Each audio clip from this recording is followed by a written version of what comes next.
مرحبا بكم. الآن نتعلم عن الدلالة بين كلمة فعل وكلمة أفعل. هيا بنا.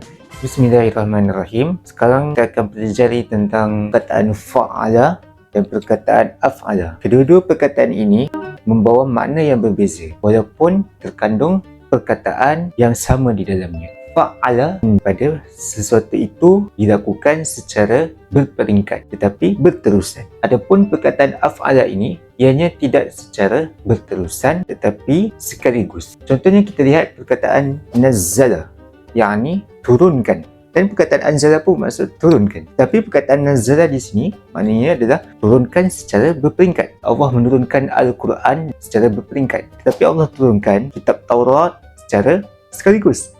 Wa anzalna Taurata wal Injil. Allah turunkan Quran kepada Nabi Muhammad selama 23 tahun secara berperingkat. Mulai dengan surah Al-Alaq 5 ayat, kemudian ayat demi ayat sampailah hampir pada kewafatan baginda Rasulullah. Manakala anzala ni turun secara sekaligus. Seterusnya perkataan najah. Najah maknanya selamatkan. Anja pun selamatkan. Tapi bedanya adalah najah di sini menunjukkan kepada tempoh yang panjang, tempoh yang lama. وَنَجَّيْنَاكُمْ مِنْ آلِ فِرْعَوْنَ يَسُومُونَكُمْ سُوءَ الْعَذَابِ. Kami selamatkan kalian daripada sekutu Fir'aun yang mana mereka ini telah menyiksa kamu. يُذَبِّحُونَ أَبْنَاءَكُمْ. Mereka membunuh anak lelaki kamu. Allah selamatkan kaum Nabi Musa dalam tempoh masa yang panjang. Tapi kalau perkataan anja di sini menunjuk kepada Allah selamatkan kamu sekaligus. Ini kita dapat lihat dalam situasi ketika mana pengikut Nabi Musa itu sedang menyeberangi lautan, lalu Allah tenggelamkan Fir'aun dan kuncung-kuncungnya. Wa iz faraqna bikumul bahra fa anjaynakum wa aghraqna al Fir'aun. Ketika kamu menyeberangi laut, kami pisahkan laut itu, kami selamatkan kamu sekaligus dan kami tenggelamkan ahli Fir'aun. Ini dah maknanya kami selamatkan kamu sekaligus. Allah selamatkan mereka dengan mereka dapat seberangi laut itu dan dapat lemaskan, tenggelamkan Fir'aun dan kuncung-kuncungnya. Itulah maknanya kejadian yang sekaligus, bukan secara dalam tempoh yang panjang ataupun berperingkat. Dan yang terakhir sekali, perkataan karama dan juga akrama. Karama maknanya memuliakan, akrama pun memuliakan.